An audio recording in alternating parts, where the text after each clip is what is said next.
Nourishment is a key component in doing this, and most people are completely misguided when it comes to nutrition. Told things like meat is a great source of protein. There's no meat involved, including fish and chicken. They're told, as an example, dairy products are great for you. There's no dairy products involved in this. It's all plant-based, organic, so that we don't confuse the body's hormonal system with pesticides, fungicides, and herbicides. And of course, we also intervene with a lot of cutting-edge medicine, non-invasive therapies, electromagnetic, cold laser, H-wave treatment, cyber scan, the list goes on and on and on. And when you get a person who's willing to change her life or his life, we see these people bring about recovery for themselves. What one has to do is understand that nutrition is paramount in keeping the immune system strong. So it's not about avoidance of certain foods. That's a given. It's about the inclusion of healthy foods. And so you don't just give up everything and eat junk or eat nothing. What you do is when you give up bad, you replace it with good. Now, you can read in my books, if not come to the Institute, Living Food for Optimum Health and Life Force. We portray what we've learned over the decades.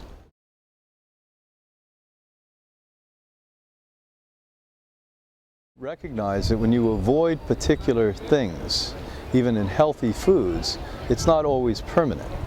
And there's such a wide array, a full spectrum of nutrients, it's not as if you're going to lack anything.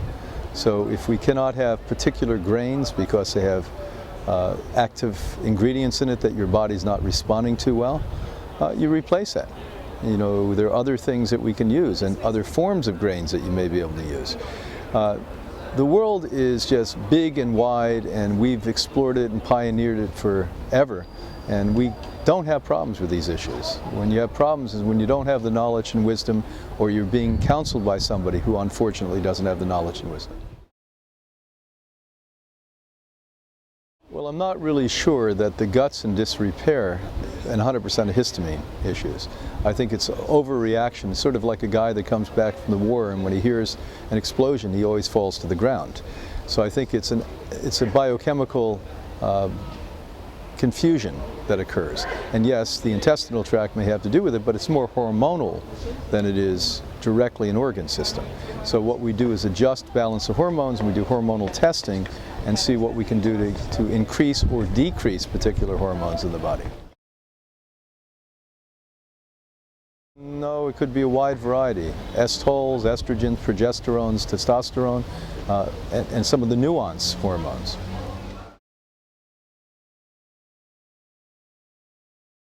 It's just unbelievable. Everyone is being affected by chemical and heavy metal exposure. The numbers are staggering. I mean, back in 1983, only 30 years ago from when we're speaking, it was 1 out of 10,000 people who had autism.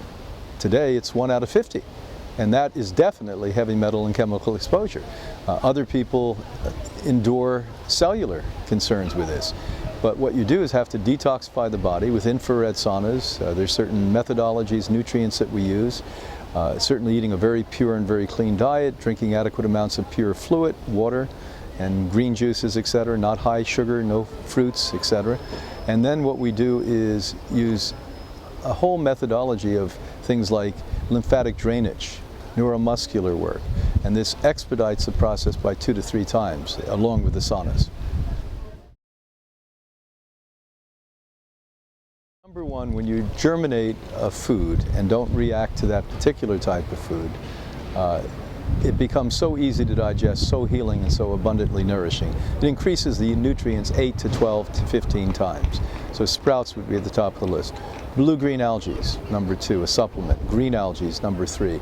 Digestive enzymes, number 4.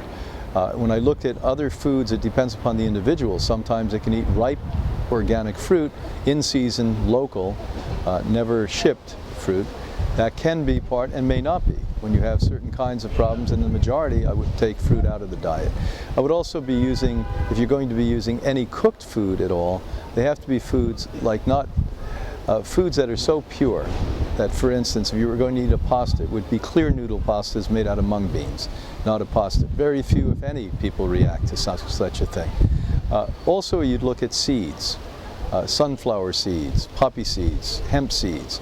Incredibly high in nutrition, easy to digest, and when you germinate them, even better. Some cases, nuts. It depends upon the individual. And the only two nuts that you avoid are cashew nuts and peanuts. These are not good for the human body, actually, anyway. So these are really at the top of the list. When a person basically focuses and meditates, contemplates, prays, etc., the immune system goes up 100% of the time. So when you're trying to get the immune system to activate, strengthen, and have muscle on it, contemplation, prayer, meditation is as important as eating a good diet and exercise. When you blend a food, it's 90% dead within 90 seconds. So it's not really that nutritive. And the last thing you want to do is drink roughage. If you notice, the major advocates of blending food, they're either obese or emaciated. Because you can't take roughage, pour it down your throat, and not chew it and expect it to do anything but ferment. Juicing, on the other hand, with proper juicers and immediately consumed, anyone can digest. So people with any allergic reaction, any kind of a histamine problem, this is not an activator. It's the opposite. It actually tames.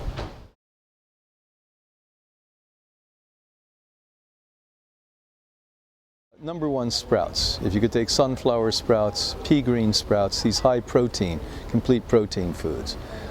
If I had certain kinds of disorders, I may put a little onion sprouts, a little garlic sprouts in there, because that's actually a remedy for you too. Mung bean sprouts if you had other kind of disorders, aduki bean sprouts if you have. Then the rest can be things like, depending upon who you are and what your problem is, celery, cucumbers, parsley, watercress,